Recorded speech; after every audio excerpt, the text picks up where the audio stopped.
자, 뭐 최근에 대형주들뿐만 아니라 개별주들도 상당히 흐름이 좋은 그런 모습을 보여주고 있습니다. 제가 최근에 편입한 종목들도 굉장히 좀 좋은 모습을 보여주고 있는데 먼저 보면서 말씀을 드려보도록 할게요. 자, 율촌화학 먼저 볼까요? 율촌화학. 자, 율촌화학. 오늘 그 편입 당일에 19% 넘게 급등을 하고 나서 그리고 눌렸었죠. 눌리고 다시 오늘 그 장중 상승을 하고 있는데 우선은 흐름 굉장히 좋아지고 있고요. 추세를 다시 돌려주면서 가지고 있습니다. 자, 동사 같은 경우에는 본업은 현재 농심의 자회사로 현재 뭐 라면 봉지나 그리고 필름을 하는 회사입니다. 그러다 보니 농심의 직접적인 자회사다 보니 실적은 말할 것도 없고요. 여기에 이제 추가적으로 이번에 파우치 필름을 개발을 하면서 LG 에너지 솔루션에 현재 인증을 받은 상황이죠. 그렇기 때문에 이 파우치 필름이라는 거는 일본에 전량 수입을 하는데 앞으로 율촌화학이 이 부분을 대신할 수 있다라는 거 말씀을 드리도록 하겠습니다. 자, 그다음에 하나 더 보면요. 오늘 그 하이비전 한번 볼게요. 자, 하이비전 시스템 오늘 급등을 했습니다. 오늘 급등하면서 16,500원. 저는 이제 1차 목표가를 그래도 좀 길게 잡는 편인데요. 오늘 또 9.3% 또 상승을 보이면서 우선은 좋습니다. 제가 여러분들 하이비전도 그렇고 HB 테크놀로지 그리고 이제 AP 시스템 이런 종목들이 다 뭡니까? 바로 OLED 관련주입니다. 그래서 올해는 OLED 관련주가 굉장히 좋아질 것이다라는 얘기를 올해 초부터 하고 있는데요. OLED 관련주는 약 3년 동안 못 갔던 섹터입니다. 그런데 올해 좋아지는 이유는 바로 이 OLED 디스플레이 섹터가 자동차 전장 부품으로도 얽힐 수 있고 또한 테슬라가 바로 이 뒷좌석에 큰 패널을 설치를 해서 뒷좌석에서 게임을 할 수 있는 이런 그 엔터테인먼트 기능도 발표를 했습니다. 여기에 우리 게임주들도 수혜를 볼 수 있지만 바로 이런 패널 관련주들이 큰 전장 부품으로 얽히면서 수급이 들어올 수 있다는 관점에서 편입을 했는데 오늘 뭐 강한 급등세와 함께 1차 목표가를 터치한 모습을 보여주고 있습니다. 자, 그다음에 어제 편입한 종목이죠. 바로 와이더 플래닛이라는 종목인데요. 자, 이 종목은 제가 여러분들 바로 온라인 광고 사업의 최대 수혜주로 말씀을 드렸었고요. 이거는 뭐 편입하자마자 일단은 오늘 장중에 12.84% 급등하면서 일단 1차 목표가를 당연히 터치를 했고요. 그 다음에 2차 목표가를 향해서 가고 있는 종목입니다.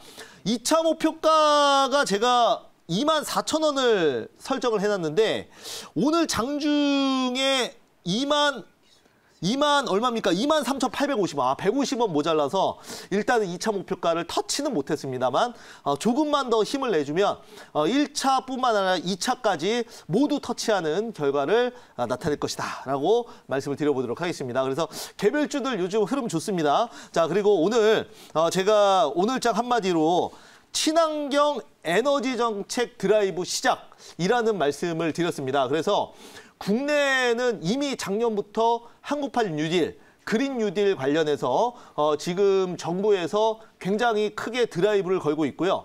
또한 미국이 그동안 중동에 쏠려 있었던 에너지 패권을 바이든 정부 시대 때부터 다시 가져오려고 하고 있습니다. 바로 이 에너지 패권은 그렇기 때문에 석유가 아닌 친환경 에너지로 모아지고 있다는 말씀을 드리면서 앞으로는 이 수소 경제 그리고 이 친환경 에너지 산업의 규모가 엄청나게 커질 걸로 저는 예상을 하고 있습니다. 이것이 바로 미국이 에너지 패권을 전 세계에 퍼져 있던 에너지 패권을 미국이 가져올 수 있는 큰 계기가 될 것이고 여기에 관련된 종목을 오늘 하나 편입을 해보겠습니다.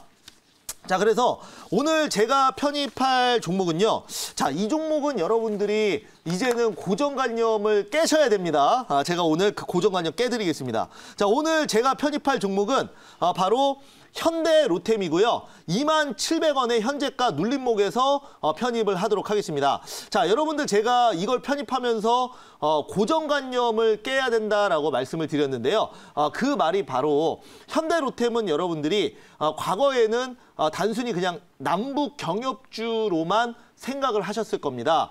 그런데 이제는 그 현대로템은 남북 경협주는 물론 그 모멘텀도 나중에 또 갈 수는 있겠지만 남북 경협주로는 이제는 완전히 그 생각을 버리시고 이 현대로템은 앞으로 수소 경제로 여러분들이 보셔야 되고 또한 실적주로도 같이 보셔야 된다라는 말씀을 드리도록 하겠습니다. 자, 그래서 동사 같은 경우에는 여러분들 그 수소의 수소 추출기나 수소 충전소 같은 경우에는 굉장히 비용도 많이 들고 또한 그 위험하고 하기 때문에 대기업 계열사들이 많이 하게 됩니다. 그런데 이런 그 현대로템 같은 경우도 마찬가지로 이번에 의암연구소에 이번에 수소 추출기 공장을 가동을 시작했다라는 거 말씀을 좀 드리도록 하겠고요.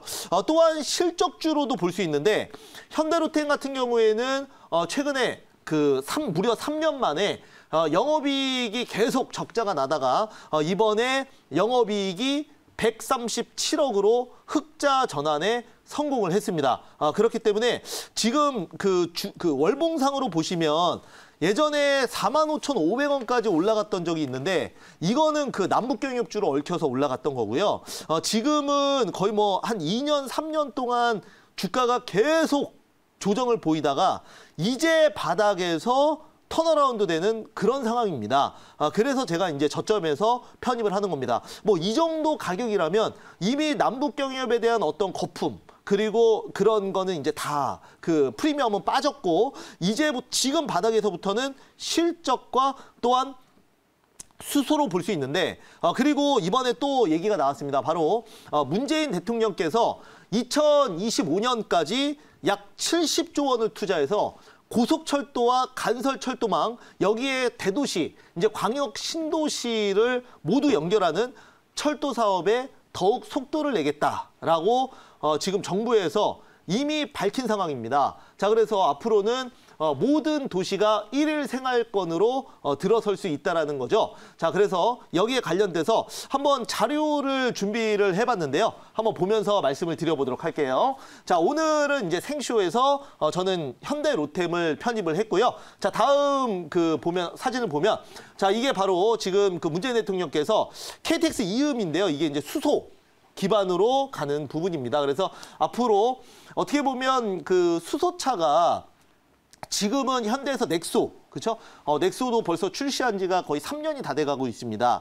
이런 상황에서 물론 이제 자동차도 있지만 우리가 이제 철도 같은 경우에도 처음에 증기 기관차로 시작을 해서 이제는 새로운 동력원으로 수소 경제로 돌아갈 수 있는 부분이다. 여기에 이 구간을 바로 현대로템이 맡고 있다. 그래서 우리가 이제 장기적으로 본다면 현대로템은 앞으로 친환경 에너지 그리고 정부의 수소 투자 그리고 철도 기반 투자에 가장 큰 수혜주가 될 것이다. 여기에 따라서 앞으로 실적도 굉장히 잘 나올 것이다. 라고 말씀을 드리겠습니다.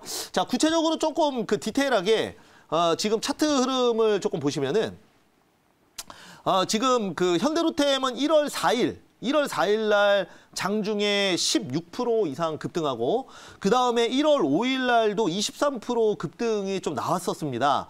이때가 바로 이제 실적과 수소 관련된 기대감, 여기에 철도 사업 투자까지 겹치면서 주가가 급등이 나왔었던 거예요.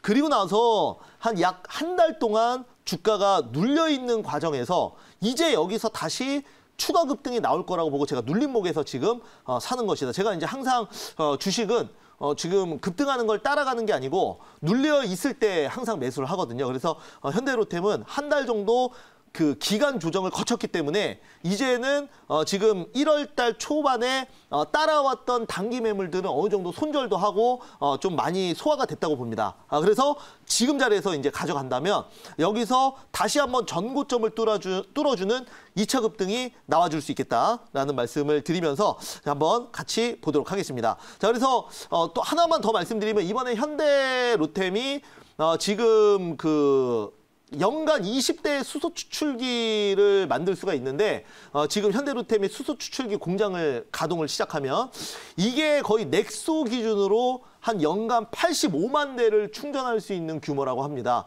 어마어마하죠? 그렇기 때문에 이거는 여러분들 좀 작은 기업들이 하기에는 어렵고요. 결국은 뭐 현대로템은 이제 현대가 안에서 대규모 이제 규모의 경제로 이런 사업을 시작을 하는 거다. 그래서 우리가 수소 관련주들 테마주도 많지만 실질적으로 어쩌면 굉장히 좀 실질적으로 수혜를 볼 수 있는 종목이 아닌가라고 말씀을 드리겠습니다. 자, 그래서 현대로템 지금 자리 편입하고요. 질문 한번 받아볼게요. 네, 뭐 사실 그 현대로템은 지금 현재 이제 네. 그 매출 구조를 보면 이제 철도가 많은데 네. 소위 뭐 70조 원 얘기를 네. 대통령께서 하셨기 때문에 네. 그 모멘텀 계속 있는데 이제 눈을 살짝 돌려보면 그 바이든 그 대통령 계시잖아요. 네네. 네, 미국의 바이든 대통령이 일명 그 철도 덕후라고 이렇게 네네. 알려져 있는데 이번 SOC 쪽에 미국도 지금 철도 개량 사업 오래됐거든요. 그래서 그쵸. 예, 그 또 뭐 전철도 지금 우리나라 시스템에 비해서 많이 좀 후진 상태고 네, 그래서 맞습니다. 예, 그런 부분에 투자가 나오면 현대로템도 수혜 가능성이 있는지 한번 네. 물어보고 싶었습니다. 네. 네, 좋습니다. 네. 자, 우리가 이제 유럽이나 이제 미국에 가보면, 네. 그 철도나 지하철 같은 경우에 정말 우리나라처럼 잘 돼 있는 데가 없습니다. 한국이 선진 철도를 가장 지금 앞서가고 있다고 해도 과언이 아닐 정도로 너무나 아주 깨끗하고 그다음에 잘 돼 있는데요. 반대로 뭐 유럽이나 미국 같은 경우에는 먼저 전 세계의 과거에 이제 100년 전에 선두권이었지만 지금은 너무나 노후화가 돼 있다라고 말씀드리도록 하겠고, 바이든 정부 안에서 이런 친환경 에너지 그리고 수소 경제 체제에서 이 철도 개량 사업을 한다는 부분은 당연히 현대로템에게도 굉장히 좀 긍정적이다라는 말씀을 좀 드리도록 하겠고, 이 철도 관련된 인프라는 저는 우리나라에서도 부동산 관련된 문제로도 많이 얽혀 있습니다. 그렇죠. 자, 그래서 지금 이제 강남의 접근성, 그죠? 강남에 얼마나 더 빨리 갈 수 있는지, 그리고 서울 도심에 얼마나 빨리 갈 수 있는지를 앞으로 이제 파주나 이런 쪽도 지금 부동산 가격이 들썩거리는 이유도 전부 어떤 대중교통 체계의 발달에 따른 그런 그 수혜를 다 볼 수가 있는 부분이거든요. 네. 그래서 이런 그 전체적인 그 SOC 투자가 앞으로 돈도 돌게 할 수 있고, 여기에 따른 그 국민들의 어떤 편의 또 증진시킬 수 있기 때문에 앞으로 여기에 대한 투자는 더 증가할 것이다라고 말씀드리겠습니다. 자, 그래서 현대로템은 제가 1차 목표가는 22,000원 말씀드리겠고요. 2차 목표가는 24,000원, 손절가는 18,500원 말씀드리겠습니다.